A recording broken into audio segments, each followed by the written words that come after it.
Terima kasih pemirsa, masih bersama kami dalam Damai Indonesiaku yang dipersembahkan oleh seorang Wadimor tentu sarung kita, pelajaran yang sangat berharga sekali tadi yang disampaikan guru-guru kita, Ustaz Riza Muhammad dan juga guru kita Habib Nabil Al-Musawa. Memaafkan memang mudah ya Habib, melupakan ini yang agak sulit sepertinya. Betul. Dan ini butuh pintu hati yang sangat luas sekali untuk melupakan kesalahan orang yang telah menyakiti kita. Nah, kami persilakan kepada para jamaah untuk mengajukan pertanyaan berkaitan dengan tema kita, bagaimana janji Allah bagi mereka yang membuka pintu maaf. Kami persilakan Ibu Rohayati, boleh berdiri Bu Rohayati, nanti akan dijawab oleh guru kita Ustaz Riza Muhammad. Silakan Ibu pertanyaannya.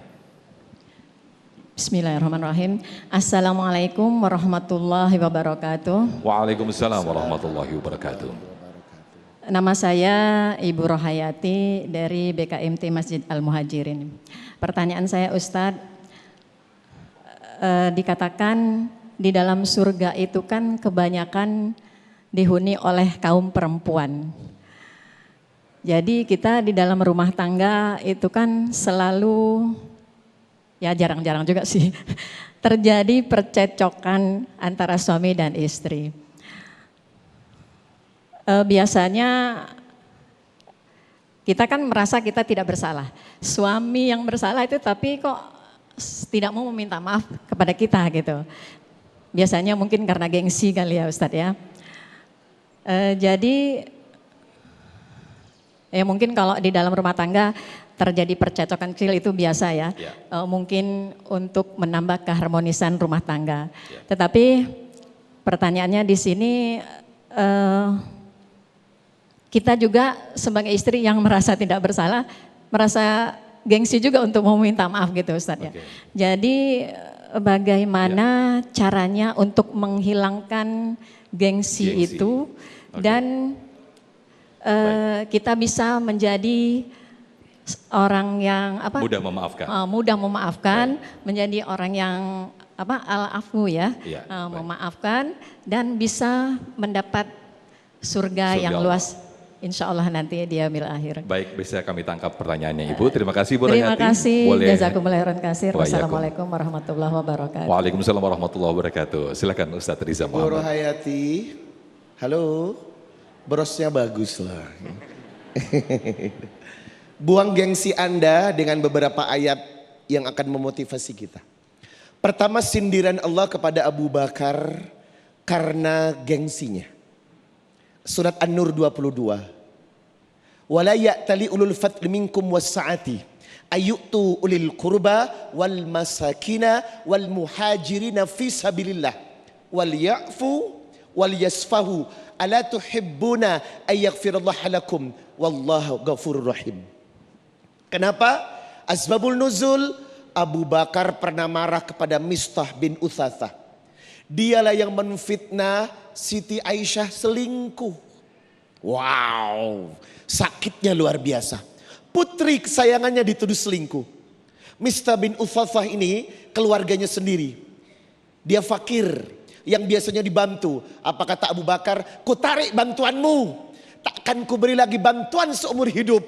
Turun ayat ini. Allah langsung menyindir Abu Bakar. Wal ya'fu, maafkan dia. Wal yasfahu, lapangkan dadamu. Apa akibatnya? Perbuatan melapangkan dada dan memaafkan.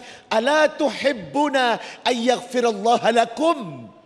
Allah pun akan mengampuni dan menghapus semua kesalahanmu. Wow. Pilih mana Bu? Gengsi atau ampunan Allah? Kalau gue jelas milih ampunan Allah. Buat apa gengsi? Pelajaran pertama, sindiran dari Allah untuk Abu Bakar menjadi motivasi buat kita kedua. Yang kedua, Ibu baca surat Fussilat ayat 34 dan 35. Wala tastawil hasanatu wala sayyi'ah. Idfa' billati hiya ahsan fa idzal ladzi bainaka wa bainahu adawatun ka'annahu waliyyun hamim wa ma yulaqqaha illa alladziina sabaru wa ma yulaqqaha illa du haddin azim. Ada kalimat illa du haddin azim. Siapa yang memaafkan, siapa yang membalas kebaikan atas keburukan orang, maka di hadapan ia duduk di tempat yang paling agung di sisi Allah. Masya Allah. Bayangkan, illa du haddin azim wa ma yulaqqaha illa du haddin azim. Kau duduk di tempat yang paling agung di sisi Allah. Bagi saya lebih baik saya milih tempat yang paling agung daripada menyimpan dendam yang tak berarti. Alaysa kadzalik? Betul seperti itu. Nah, yang ketiga, mengulang ayat yang sudah saya baca dengan Habib Nabil Al-Musawwad tadi. Orang yang memaafkan, wallahu yuhibbul muhsinin. Kategori orang yang baik di sisi Allah, dan jaminannya adalah surga seluas langit dan bumi. Tidak cukup sampai di sana, Ibu. Sebenarnya membalas keburukan dengan keburukan yang serupa itu boleh-boleh saja. Asy-Syura ayat 40. Wa jazaa'u sayyi'atin sayyi'atun mithluha. Balaslah keburukannya dengan keburukan yang serupa. Tapi ingat, faman afa, siapa yang memaafkan, wa aslaha, yang melapangkan dadanya untuk menerima keburukannya, fa ajruhu 'ala Allah. Allah akan memberikan pahala yang besar bagimu. Masya Allah. Ayat ini memberikan kita kekuatan. Kalau ternyata sudah cukup ayat-ayat yang bertebaran ini mewakili pilihanmu, buang gengsi, ambil satu kata, maafkan dia untuk meraih keridhaan Allah. Masya Allah. Begitu Ibu Rahayati, segera buang gengsi, ambil surga Allah secepatnya. Baik, kami persilakan berikutnya kepada Bapak Mudaris. Masya Allah, ini pengajar ya Pak ya, Bapak Mudaris. Fadal Pak, nanti akan dijawab oleh Habib Nabil Al-Musawwad. Assalamualaikum warahmatullahi wabarakatuh. Waalaikumsalam warahmatullahi wabarakatuh. Yang saya hormati Ustaz Riza Muhammad, Habibana Nabil Musawwad, Ustaz Sofyan, serta kru Damai Indonesiaku yang saya cintai. Dari penjelasan Habibana tadi, kita dianjurkan untuk berlomba-lomba mencari kebaikan, fastabiqul khairat gitu ya. Di antara adalah khudil afwa, kita mencari memaafkan. Baik, langsung ke pertanyaan Pak Mudaris. Pertanyaan saya adalah bagaimana menyikapi orang yang sudah dimaafkan ternyata besok berbuat lagi begitu. Ya. Apakah ada kesempatan kedua kita memaafkan? Apa kita maafkan? Apa kita lupakan aja? Udah. Baik, itu aja Pak Mudaris pertanyaannya. Terima kasih Mas. Baik, terima kasih Pak Mudaris atas pertanyaannya. Bagaimana Habib atas jawabannya, silakan. Iya, jadi bismillahirrahmanirrahim. Rabbi syrah li sadri wa yassir li amri wa hlul 'uqdatan min lisani yafqahu qawli. Tadi Ustadz Reza sudah menyampaikan, namanya memaafkan itu tidak ada batas, gitu ya, tidak ada batas. Tadi beliau memberikan contoh ketika Sayyidatina Aisyah radhiyallahu anha wa ardhaha jalan bersama seorang pemuda ganteng, Sofwan bin Mu'attal namanya. Lalu terjadilah isu, ya. Ini kan yang salah yang nyebar isu, tapi sama Allah Sayyidina Abu Bakar disuruh memaafkan, padahal Sayyidina Abu Bakar benar loh itu, ya. Nah lalu tadi ditanyakan bagaimana kita kalau orang itu mengulangi. Jadi begini, ada kaidah di dalam usul fikih, ya, bunyinya begini, salah satunya sadud dzari'ah atau sadud dzara'i', gitu ya, mencegah kemungkaran atau kerusakan itu didahulukan. Dalam kaidah yang lain dikatakan darbul mafasid muqaddam ala jalbil masalih, ya, menghindari satu kerusakan itu didahulukan daripada mengambil maslahat. Dalam kaitan ini saya ingin nyampaikan, ini memaafkan, al-afu, ada juga amar ma'ruf nahi mungkar, ya, ada juga dakwah fi sabilillah, jangan dibenturkan satu dengan yang lain, ya. Memaafkan itu artinya dalam hati kita, ya kalau orang tadi jahil, bodoh, dia ngulang-ngulang terus ya dimaafin. Tapi bukan berarti kita tidak menegakkan amar ma'ruf nahi mungkar, gitu ya. Salah satu contoh ketika tadi dikatakan orang mengulang-mengulang, bahaya enggak itu? Bahaya, bahkan bisa ke banyak orang dia melakukan itu. Maka maafkan, tapi hukum tetap berlaku, ya. Tegakkan hukum. Nabi kita Nabi Muhammad sallallahu alaihi wasallam itu orang yang luar biasa pemaafnya, ya, sampai dipuji sama Allah di dalam Quran, dikatakan Allah itu rahmah, ya, warahmati wasi'at kulla syai', dan kepada Nabi dikatakan wa ma arsalnaka illa rahmatan lil alamin, sangat pemaaf. Tapi dikatakan lau Fatimah binti Muhammad sarakat laqata'tu yadiha. Kalau Fatimah anak saya itu mencuri, saya yang potong tangannya. Ya, nah artinya apa? Kalau tadi misalnya kayak tadi contoh ada orang korupsi, tegakkan hukum, maafin, ya kita maafin, ya. Tapi tetap hukum harus tegak. Kayak tadi misalnya contoh ada orang ngulang-ngulang tuh, bahaya kan buat dia. Bisa masuk neraka orang begitu. Ya coba tegakkan amar ma'ruf nahi munkar. Dalam hati tetap maafkan. Orang bodoh. Kalau udah ngulang kesalahan tuh orang bodoh. Tapi tetap kita tegakkan hukum. Artinya apa? Dinasehati. Kamu begitu itu berkurang pahala. Mau jadi muflis nanti di akhirat. Orang bangkrut. Ya, saya ngasih tahu begini karena saya sayang sama kamu. Kalau saya nggak sayang, saya biarin. Nanti pahala kamu pindah ke saya. Nggak ada urusan buat saya. Ya, kamu tiap hari begitu nyaci maki saya. Itu saya beruntung tahu. Ya. Kata Al-Fudail Ibnu Iyad, salah satu pahala yang yang terus menerus nggak ada syirik di dalamnya itu adalah pahala orang nyaci maki kita, ya.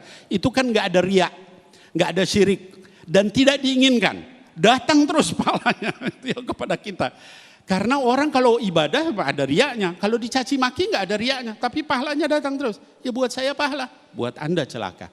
Jadi dinasihati, mudah-mudahan dia sadar. Baik, itu kesaksian kita. Wallahu a'lam bishawab. Terima kasih Habib Nabil Al-Musawa. Berikutnya kami persilakan kembali jamaah dari bapak-bapak atau ikhwan. Kami persilakan tadi yang sudah ditunjuk boleh berdiri, diperkenalkan namanya dan disampaikan pertanyaan, nanti akan dijawab oleh guru kita Ustadz Riza Muhammad. Silakan.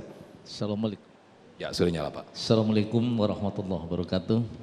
Waalaikumsalam warahmatullahi wabarakatuh. Memperkenalkan, nama saya Ali Fatoni. Terima kasih guru atas kesempatan untuk menanyakan beberapa hal.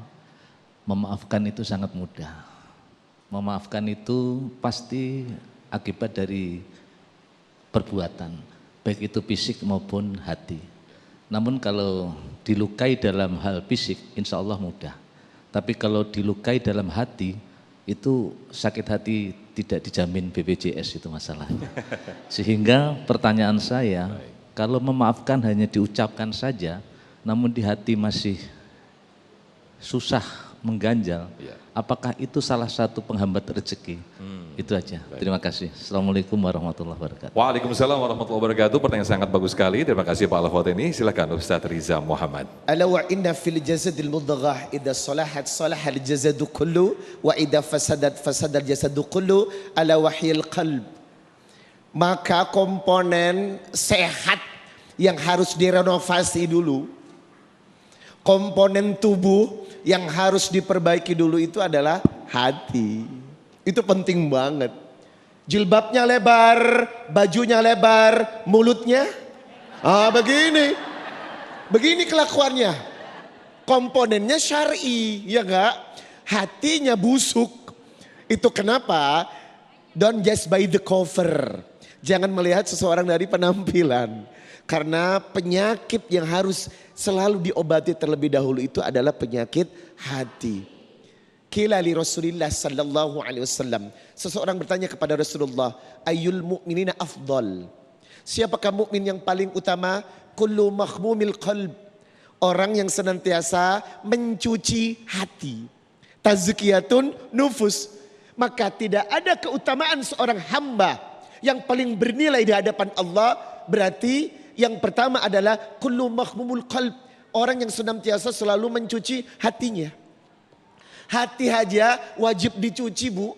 Dengan cara apa? Pendekatan diri kepada Allah. Karena apa? Bahasa hati, bahasa yang paling jujur dan tidak bisa dipungkiri.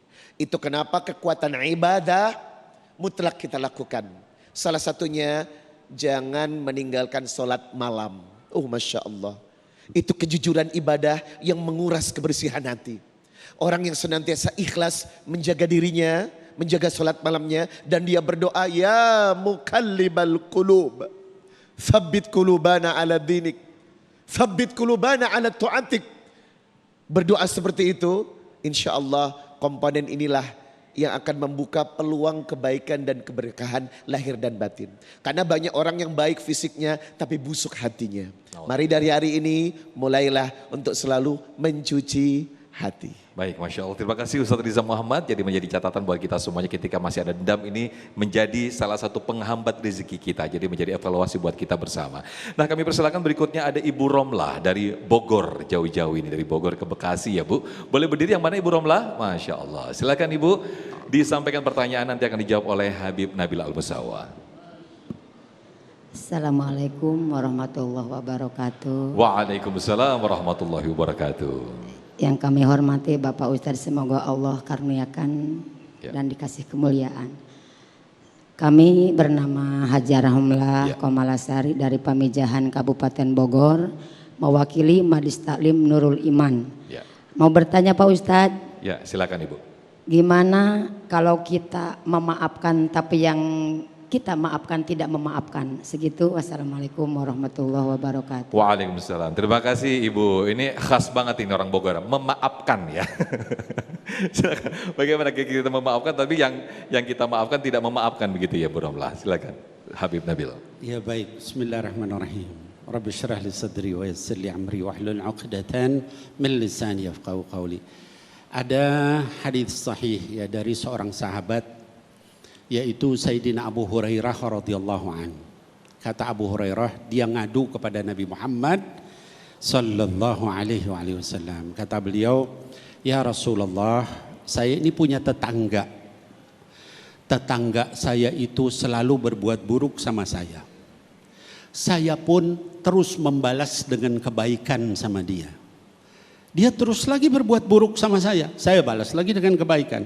Bagaimana ini ya Rasulullah?" Tadi itu ya, orang lainnya itu tidak memaafkan, orang lainnya bahkan balas dengan keburukan ya. Apa kata jawab Nabi Muhammad sallallahu alaihi wasallam? Kata beliau, kalau benar yang kamu ucapkan itu, maka kamu terus-menerus mendapatkan pahala, sementara dia terus-menerus mendapatkan dosa.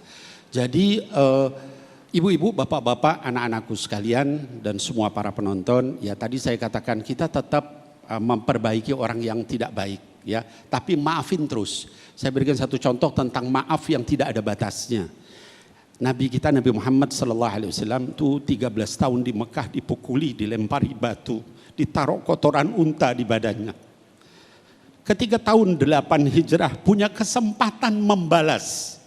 Tadi dikatakan sama Ustadz Reza ayatnya, fajaza'u sayyi'atin sayyi'atum mitluha. Balas boleh, ada kisas dalam Islam.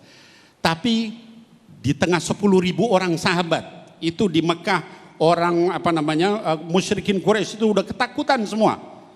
Ini sampai ada sahabat yang bilang al-yauma yaumul malhamah. Ini hari pertumpahan darah, pembalasan. Apa kata Nabi Muhammad sallallahu alaihi wasallam?